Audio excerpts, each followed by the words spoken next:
On the front of our Linebacker, we have the Fecon BH120 head. This particular mulching head has two variable speed motors inside of it, along with the FGT rotor configuration in the front. On a daily basis, you want to be checking those teeth. Be sure if if you're mulching or masticating some product, you want to be sure that if you hit something, that your tooth is good, that it's still there, and you also want to check on the wear of those teeth. Just this rotor alone weighs over 2,000 pounds, and one of those teeth, if that were to chip off or break, that would actually cause that rotor to vibrate, which is going to be a little bit more wear on the bearings and all the components on the head. So you just want to inspect every single one of those teeth on a daily basis. You also want to just ensure your gate operation is open and closing properly, along with keeping debris out of this area. You just don't want anything to compact where it shouldn't, and keeping that front area clear at the end of every day. That's going to help you in the long run.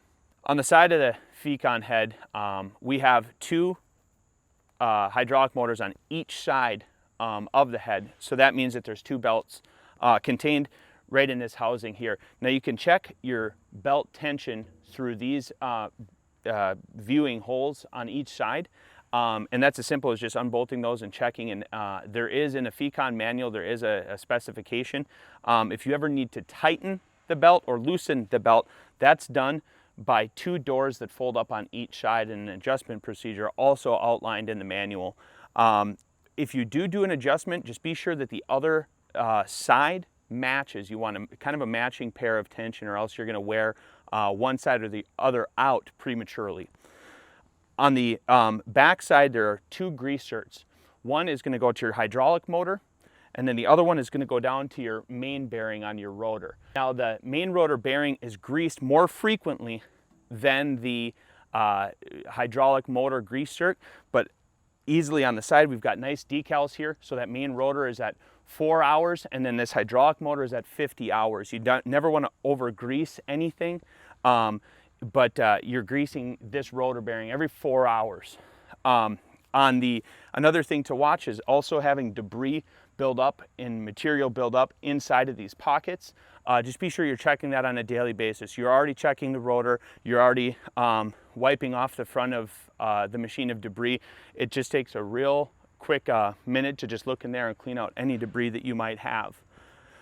Also located on the side of the machine, we have our what we call our loading arm stops, and these two bolts will unbolt these, and these actually go into your lift cylinder. So if you ever have to lift the head up, you have some cylinder stops to put in there. So if you ever have to work on the machine while the head is in the air, you can do so safely.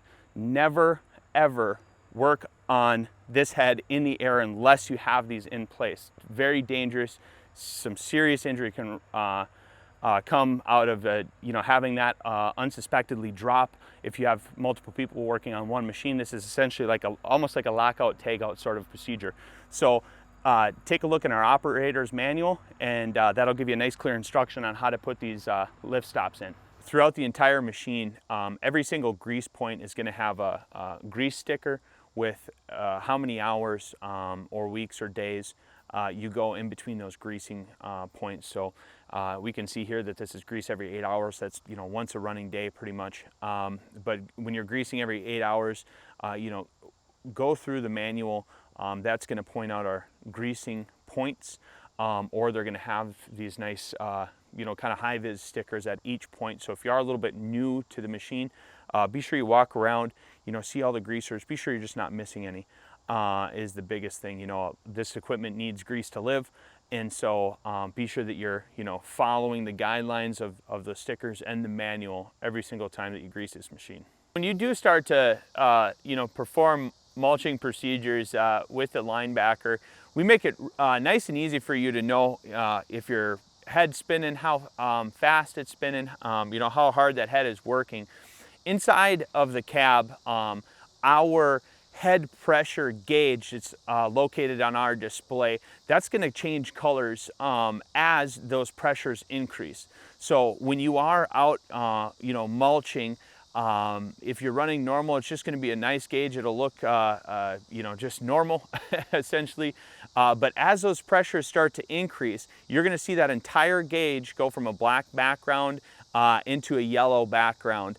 That means that those head pressures are starting to climb, and then that gauge will move from a yellow to a red gauge. And once it moves into that red gauge, that lets you know that either A, that head is very close to stalling, or B, it has already stalled, depending upon where that pressure range is. Now, as you work throughout the day, you're going to see, you might see a flash of red and then it go away. That's just those pressures with that head fluctuating. There's no real cause for concern unless it's stuck in the red.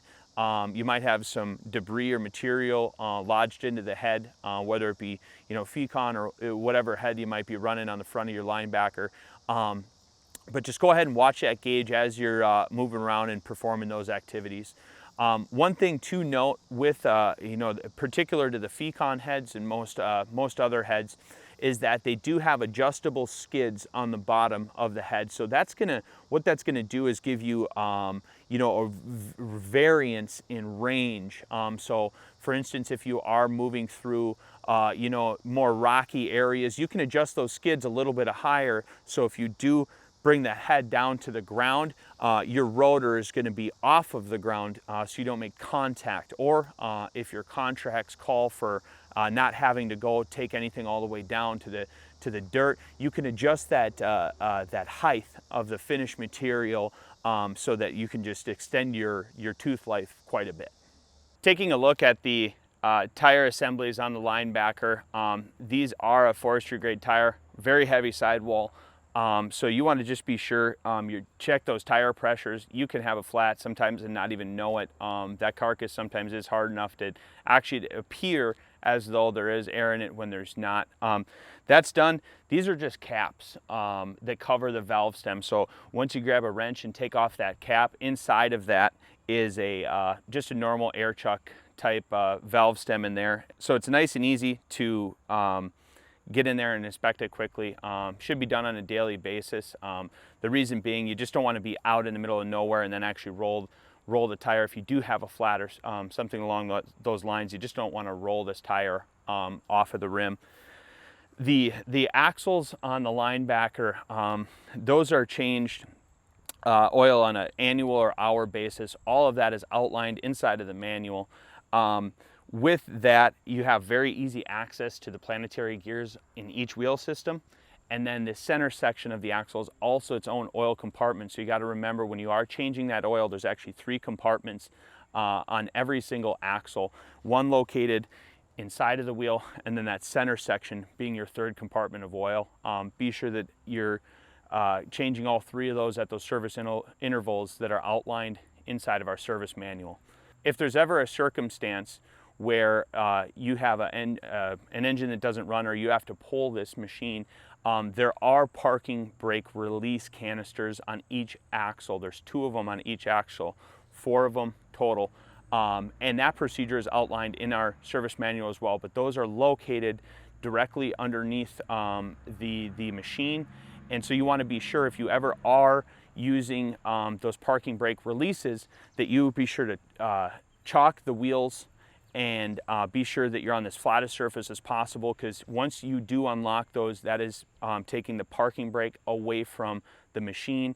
It will not stay on a grade. You'll essentially freewheel the entire machine. So you want to be sure that you take every single safety precaution possible when you are working on releasing those service brakes. On this machine, when you have the quad track option, it does provide a little bit more flotation than the tire option, but the biggest advantage is the added tractor effort you get when the quad track option is chosen.